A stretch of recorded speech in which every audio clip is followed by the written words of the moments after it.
everybody, welcome back.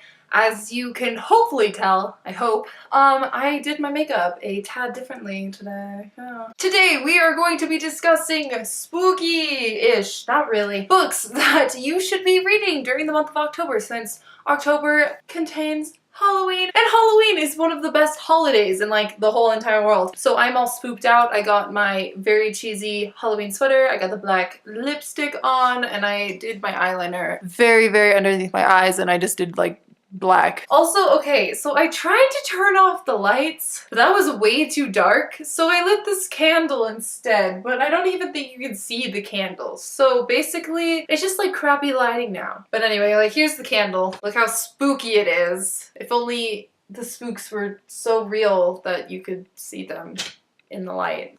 It's disappointing, I know. So anyway, these are just some books that I would say read during the month of October because they're just so spooky. And by spooky, I mean not very spooky. I'm trying, okay? I don't really read fantasy or anything scary. I'm more of like a real life contemporary kind of person. So these are just books that maybe you should just read in the month of October. I don't know. I'm trying really hard here. They're spooky in the tiniest sort of aspect that I'm putting it in because it's spooky enough. Number one, we have City of Bones. And I know what you're thinking. I've recommended this book like 8 million times. And yeah, I know. I have recommended this book 8 million times. Maybe you should read it. The reason I'm recommending this book in particular is because there are vampires and werewolves and warlocks, and those three things I deem spooky and Halloweeny. So technically it's fit for Halloween, so you gotta read this book. I've explained what this book is about before, so I'm not gonna explain it again because I've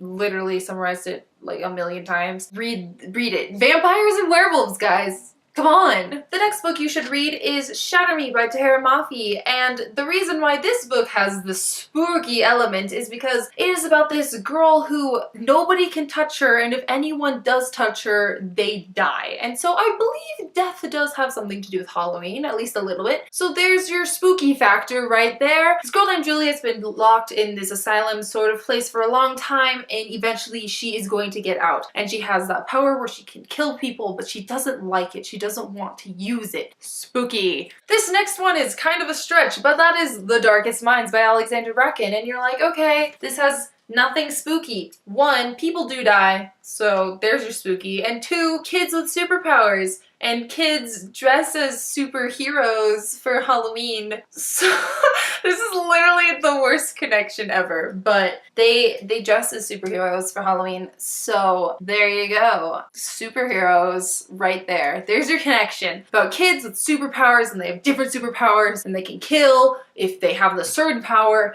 and they're being rounded up because of their powers that they possess, and it's just so good. Just read this book. The next one, this is like the worst list in the whole world. If you want like an actual list to go to for like actually scary, good Halloween books, don't come here because I'm sorry, but these aren't very scary at all. None of them are scary. So the next one I have is Twilight, because vampires. There's the spooky factor. Vampires and werewolves. Ooh. Everyone knows what Twilight's about. Twilight's so good. I just reread it. Oh!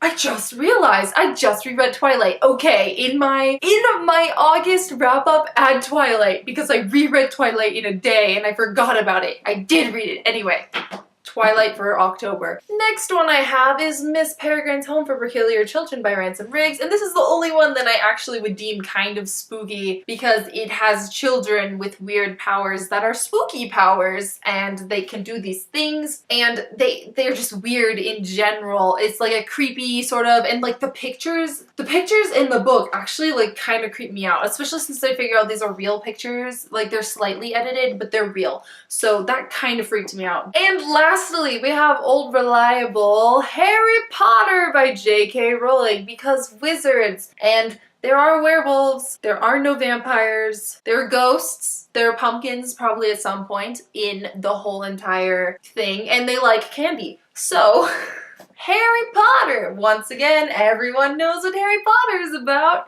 If you don't know what it's about, you've probably been living under a rock, and I suggest that you look it up because Harry Potter is amazing and it's super perfect for Halloween since it's just so spooky. So those are all of the books that I would suggest for you to read in the month of October, or any month. I'll take any month. They're all very good books. Okay, I realize they're not very spooky, but they're good books, so might as well read them anyway, you know? Hopefully you enjoyed it. If you didn't, I'm sorry. I apologize. I kind of tried. I tried. Oh, you can kind of see the candle now!